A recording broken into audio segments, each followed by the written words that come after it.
আসসালামু আলাইকুম all friend, welcome back to my Facebook profile. বন্ধুরা, আশা করি সবাই ভালো আছেন অ্যান্ড আমিও ভালো আছি আলহামদুলিল্লাহ। বন্ধুরা, আজকে সকাল সকাল উঠে রওনা করেছি ঢাকার উদ্দেশ্যে। চলে যাবে হচ্ছে পুরান ঢাকা গুলিস্তানে। তো সকালকার ওয়েদারটা আলহামদুলিল্লাহ এত ভালো লাগে, আলহামদুলিল্লাহ অনেক ভালো লাগছে। বন্ধুরা, হেঁটে হেঁটে এসে উঠলাম হচ্ছে রিক্সাতে করে আমি চলে যাচ্ছি হচ্ছে মেন রাস্তায়। তো বন্ধুরা, 20 মাইল এসে আমি বাসের জন্য অপেক্ষায় ছিলাম। অবশেষে বাস পেলাম, বাসে উঠে বসলাম। আর বন্ধুরা, যেতে যেতে একটু চতুর্দিকে ভিডিও করে নিলাম।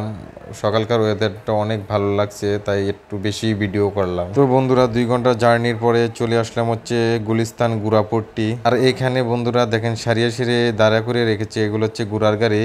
এখান থেকে যায় হচ্ছে সদরঘাটে। বন্ধুরা, ভেবেছিলাম রাস্তায় অনেক জ্যাম হবে, তাই সকাল সকাল বেরিয়ে গিয়েছি। কিন্তু আমি গুলিস্তান যেতে যেতে অনেক দোকান খুলেনি, বেশিরভাগ দোকানই বন্ধ ছিল।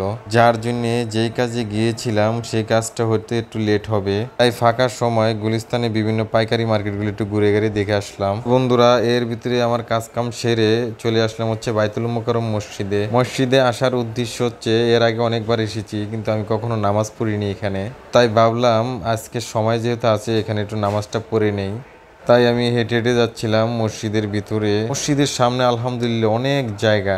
বন্ধুরা, এটা দেখতে পাচ্ছেন, এটা যদিও আমি এর আগের একটা ভিডিওতে দিয়েছি, এটা হচ্ছে বাইতুল মোকাররম ওযুখানা। তো বন্ধুরা, নামাজ আদায় করলাম। সবার পিছনে গিয়ে আমি ভেবেছিলাম 1:30টা জামাত, আসলে ওইখানে 1:15-তে জামাত। নামাজ শেষ করে আলহামদুলিল্লাহ বেরিয়ে এসে দেখি এখানে দর্শনের বিরুদ্ধে ছোটখাটো একটা সমাবেশ হচ্ছে।